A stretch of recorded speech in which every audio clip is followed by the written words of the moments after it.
Okay, ഈ perfect competition മാർക്കറ്റിന്റെ features, ഈ ക്വസ്റ്റ്യൻസ് റിപ്പീറ്റഡ് ക്വസ്റ്റ്യൻ ആണ്.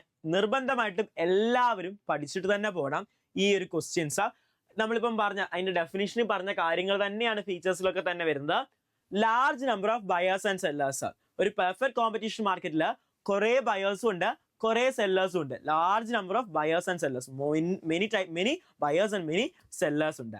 The firm produce homogeneous product. ഒരു പെർഫെക്റ്റ് കോമ്പറ്റീഷൻ മാർക്കറ്റിലെ ഫേംസ് പ്രൊഡ്യൂസ് ചെയ്യുന്ന അല്ലെങ്കിൽ ബിസിനസ്സുകാർ പ്രൊഡ്യൂസ് ചെയ്യുന്ന, പ്രൊഡ്യൂസേഴ്സ് പ്രൊഡ്യൂസ് ചെയ്യുന്ന ഗുഡ്സ് എല്ലാം സെയിം ആണ്. ഞാനും എല്ലാ സെല്ലേഴ്സും പ്രൊഡ്യൂസ് ചെയ്യുന്ന ഗുഡ്സ് ഒരേപോലത്തെ. ഒരു ബോട്ടിൽ പ്രൊഡ്യൂസ് ചെയ്യുകയാണ് ഒരു മാർക്കറ്റ്. ഇത് ഗ്രീൻ ആയതുകൊണ്ട് കാണാത്തതാണ് കേട്ടോ. ഒരു ബോട്ടിൽ കേട്ടോ, ഒരു ഗ്രീൻ ബോട്ടിലാണ്. ഈ ബോട്ടിൽ പ്രൊഡ്യൂസ് ചെയ്യുന്ന കമ്പനി ഉണ്ട്, 5 കമ്പനി ഉണ്ട്. ഇവർ പ്രൊഡ്യൂസ് ചെയ്യുന്ന goods same colour, same size, same features, same price, എല്ലാം ഒരേപോലെ ആയിരിക്കും. അതാണ് homogeneous product. Freedom of entry and exit. ഈ മാർക്കറ്റിൽ യാതൊരു റെസ്ട്രിക്ഷനോ കൺട്രോളോ ഒന്നുമില്ല, ഗവൺമെന്റ് കൺട്രോളോ ഇന്റർവെൻഷനോ ഒന്നുമില്ല. അവിടെ എന്താ സംഭവിക്കുന്നത്? Freedom of entry and exit. ആർക്കും ആ മാർക്കറ്റിൽ ബയർ ആകാം, ആർക്കും മാർക്കറ്റിലെ സെല്ലർ ആകാം. യാതൊരു റെസ്ട്രിക്ഷൻസും മാർക്കറ്റിൽ ഇല്ല. Perfect mobility of factors of production. Factors of production നല്ല രീതിയിൽ അവൈലബിൾ ആണ് ആ ഒരു മാർക്കറ്റിൽ. Absence of transportation cost. Transportation cost ആ മാർക്കറ്റിൽ ഇല്ല. അതുപോലെ തന്നെ സെല്ലിംഗ് കോസ്റ്റും ഇല്ല കേട്ടോ. ട്രാൻസ്പോർട്ടേഷൻ കോസ്റ്റിനോട് എഴുതാൻ പറ്റുന്ന പോയിന്റ് ആണ്, സെല്ലിംഗ് കോസ്റ്റും ഇല്ല. Then both buyers and sellers have perfect knowledge about the market condition. ബയേഴ്സിനും സെല്ലേഴ്സിനും മാർക്കറ്റിനെ പറ്റി കൃത്യമായിട്ടുള്ള നോളജ് ഉണ്ട്. There would be any interference of government in the market. മാർക്കറ്റിൽ ഗവൺമെന്റിന്റെ യാതൊരുവിധ കൺട്രോളോ പെരുമാറ്റങ്ങളോ അല്ലെങ്കിൽ ഇടപെടലുകളോ ഒന്നും തന്നെ ഇല്ല. പിന്നെ എട്ടാമതൊരു പോയിന്റ് കൂടി നിങ്ങൾ പഠിക്കണം. എന്താണ്? Both buyers and sellers are price takers. Price takers എന്ന് പറയുന്ന ഒരു പോയിന്റും കൂടി നിങ്ങൾ ആഡ് ചെയ്ത് പഠിക്കുക. അപ്പൊ എന്തൊക്കെയാണ് features? Large number of buyers and sellers, the firm produce homogeneous product, freedom of entry and exit, perfect mobility of factors of production, absence of transportation cost and selling cost, perfect knowledge about the market condition.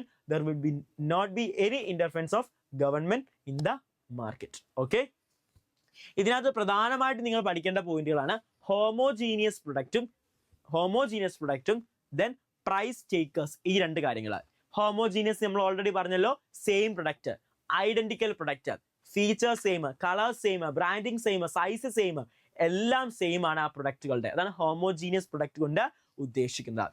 അടുത്തത് രണ്ടാമതായിട്ടും പ്രധാനമായിട്ടും ഓർത്തിരിക്കുന്നതാണ് price takers. Both buyers and sellers are price takers. Firm, അതായത് sellers, goods വിൽക്കുന്ന ആൾക്കാർ, goods produce ചെയ്യുന്നവര്. Many sellers in the മാർക്കറ്റിൽ കുറെ സെല്ലേഴ്സ് ഉണ്ട് അല്ലേ? ഫീച്ചർ തന്നെ അല്ലേ, large number of buyers and sellers, കുറെ സെല്ലേഴ്സ് ഉണ്ട്.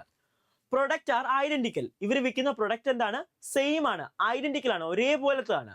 A single firm is too small to influence price. അതായത് കുറെ സെല്ലേഴ്സ് ഉണ്ടല്ലോ. ഫോർ എക്സാമ്പിൾ 100 സെല്ലേഴ്സ് ഉണ്ട്. ഞാൻ കാണിച്ച ആ ബോട്ടിൽ വിൽക്കാൻ തന്നെ 100 സെല്ലേഴ്സ് ഉണ്ട്, 100 കടക്കാരുണ്ട് ആ ഒരു ബോട്ടിൽ വിൽക്കുന്നത്. ഒരാൾക്ക് ആ പ്രൈസിനെ ഇൻഫ്ലുവൻസ് ചെയ്യാൻ പറ്റത്തില്ല. ഒരാൾ ഒരു പ്രൈസ് കൂട്ടിയാലും കുറച്ചാലും മാർക്കറ്റിൽ വലിയ ചേഞ്ചസ് ഒന്നും തന്നെ സംഭവിക്കാനായിട്ട് പോകുന്നില്ല. ഒരു സിംഗിൾ ഫേമിന് അല്ലെങ്കിൽ സിംഗിൾ പ്രൊഡ്യൂസർക്ക്, സിംഗിൾ സെല്ലർക്ക് മാർക്കറ്റിൽ ആ പ്രൈസിനെ ഇൻഫ്ലുവൻസ് ചെയ്യാനായിട്ട് പറ്റുന്നില്ല. A firm must sell at a market determined price. മാർക്കറ്റിലെ പ്രൈസ് എന്താണോ, അതായത് ഇപ്പൊ ഞാൻ ഈ കുപ്പി പ്രൊഡ്യൂസ് ചെയ്യുന്നത് 50 രൂപയ്ക്കാണ്. ഈ കുപ്പി പ്രൊഡ്യൂസ് ചെയ്യാനുള്ള എൻ്റെ കോസ്റ്റ് 50 രൂപ. 60 രൂപയ്ക്ക് വിറ്റെങ്കിൽ മാത്രമേ എനിക്ക് ഒരു ലാഭം കിട്ടത്തുള്ളൂ. 60 രൂപയ്ക്ക് ആ ബോട്ടിൽ വിറ്റെങ്കിൽ മാത്രമേ എനിക്ക് ലാഭം ഉണ്ടാകത്തുള്ളൂ. പക്ഷെ മാർക്കറ്റിലെ പ്രൈസ് 55 രൂപയാണ്. അതായത് പ്രോഫിറ്റ് 5 രൂപ മാത്രമേ എനിക്ക് കിട്ടുന്നുള്ളൂ.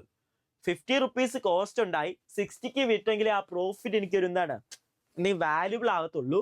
പക്ഷെ 55 ആണ് മാർക്കറ്റിലെ പ്രൈസ്. അതുകൊണ്ട് എന്ത് ചെയ്യുന്നു? 55 രൂപയ്ക്ക് വിൽക്കുന്നു. അപ്പൊ മാർക്കറ്റിലെ പ്രൈസ് എന്താണോ ആ ഒരു പ്രൈസിന് ആർക്ക് വിൽക്കേണ്ടി വരുന്നു? പ്രൊഡ്യൂസർക്ക് അല്ലെങ്കിൽ സെല്ലർക്ക് വിൽക്കേണ്ടി വരുന്നു. അയാൾക്ക് പ്രൈസിനെ ഇൻഫ്ലുവൻസ് ചെയ്യാനോ പ്രൈസ് കൂട്ടാനോ ഒന്നും തന്നെ പറ്റുന്നില്ല. അതുകൊണ്ട് പെർഫെക്റ്റ് കോമ്പറ്റീഷൻ മാർക്കറ്റിലെ ഡിമാൻഡ് കർവിന്റെ ഷേപ്പ് എന്തായിരിക്കും? പെർഫെക്റ്റ്ലി ഇലാസ്റ്റിക്, അതായത് ഹൊറിസോണ്ടൽ ഷേപ്പ് ആയിരിക്കും. MCQ ക്വസ്റ്റ്യൻ ചോദിക്കുന്നതാണ്. ഒരു പെർഫെക്റ്റ് കോമ്പറ്റീഷൻ മാർക്കറ്റിലെ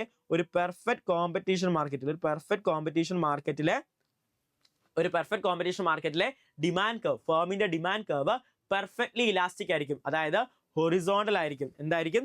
ഹൊറിസോണ്ടൽ ആയിട്ടായിരിക്കും വരുന്നത്. ഓക്കെ, ഒരു ഫേം, ഒരു പെർഫെക്റ്റ് കോമ്പറ്റീഷൻ മാർക്കറ്റിലെ ഫേമിന്റെ ഡിമാൻഡ് കർവ് പെർഫെക്റ്റ്ലി ഇലാസ്റ്റിക് ആയിരിക്കും, അതായത് ഹൊറിസോണ്ടൽ ആയിരിക്കും.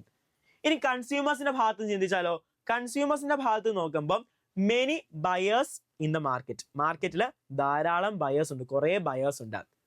One buyer demand is very small compare to total മാർക്കറ്റിൽ ഇപ്പം ഫോർ എക്സാമ്പിൾ 100 പേരുണ്ട്, 100 ബയേഴ്സ് ഉണ്ട്. അതിൽ 100 ബയേഴ്സിൽ ഒരാളാണ് ഞാൻ. അപ്പൊ ആ മാർക്കറ്റിലെ 1% ഡിമാൻഡ് എന്റെ ഡിമാൻഡ് 1% മാത്രമാണ്. അപ്പൊ ഒത്തിരി ബയേഴ്സ് ഉള്ളതുകൊണ്ട്, ഒരു മാർക്കറ്റിൽ കുറെ ബയേഴ്സ് ഉള്ളത് കൊണ്ട് ഒരു സിംഗിൾ ബയറിന്റെ ഡിമാൻഡ് വളരെ കുറവാണ് ആ ഒരു മാർക്കറ്റിൽ. 100 പേരുണ്ടെങ്കിൽ അതിനകത്ത് ഒരാളാണ് ഞാൻ. അപ്പൊ എന്റെ ഡിമാൻഡ് എന്താണ്? 1% മാത്രമേ കാണത്തുള്ളൂ, അല്ലെങ്കിൽ ലെസ് ദാൻ 1% ആയിരിക്കും. അപ്പൊ ഒരു ബയർക്ക് മാർക്കറ്റിലെ പ്രൈസിനെ ഇൻഫ്ലുവൻസ് ചെയ്യാൻ പറ്റും. ഞാൻ പ്രൊഡക്റ്റ് വാങ്ങുന്നില്ല, 100 പേര് ഒരാളായ ഞാൻ തീരുമാനിക്കുകയാണ് ഇനി മുതൽ ഞാൻ ഈ ബോട്ടിൽ വാങ്ങുന്നില്ല എന്ന് വിചാരിച്ചു കഴിഞ്ഞാൽ ഒന്നും തന്നെ മാർക്കറ്റിൽ വലുതായിട്ട് സംഭവിക്കാനായിട്ട് പോകുന്നില്ല. ഓക്കെ, കൺസ്യൂമേഴ്സ് എന്ത് ചെയ്യുന്നുണ്ട്? മാർക്കറ്റിലെ പ്രൈസ് അനുസരിച്ച് വാങ്ങേണ്ടി വരുന്നു. ഫോർ എക്സാമ്പിൾ ഈ ബോട്ടിലിന് ഒരു ഫെയർ പ്രൈസ് അനുസരിച്ച് 65 രൂപയെ വരുന്നുള്ളൂ. ഒരു 65 രൂപയുടെ വാല്യൂ ഉള്ളൂ, ഇതിന് വേർത്തേ ഉള്ളൂ. പക്ഷെ മാർക്കറ്റിൽ 75 രൂപയാണ്. എനിക്ക് ഈ ബോട്ടിൽ വേണമെങ്കിൽ 75 രൂപയും കൊടുത്ത് ഞാൻ വാങ്ങേണ്ടി വരുന്നു. എനിക്ക് ഇൻഫ്ലുവൻസ് ചെയ്യാൻ പറ്റുന്നില്ല. ബയേഴ്സിനും സെല്ലേഴ്സിനും, നേരത്തെ നമ്മൾ പറഞ്ഞു പ്രൊഡ്യൂസർക്ക് ഇൻഫ്ലുവൻസ് ചെയ്യാൻ പറ്റുന്നില്ല, അതുപോലെ തന്നെ ബയറിനും അല്ലെങ്കിൽ കൺസ്യൂമറിനും പ്രൈസിനെ ഇൻഫ്ലുവൻസ് ചെയ്യാനായിട്ട് പറ്റുന്നില്ല. ഇതാണ് പ്രൈസ് ടേക്കിംഗ്. ഈ 2 ഫീച്ചേഴ്സ് നിങ്ങൾ നിർബന്ധമായിട്ടും ഓർത്തിരിക്കേണ്ട 2 ഫീച്ചേഴ്സ് ആണ്. ഓക്കെ.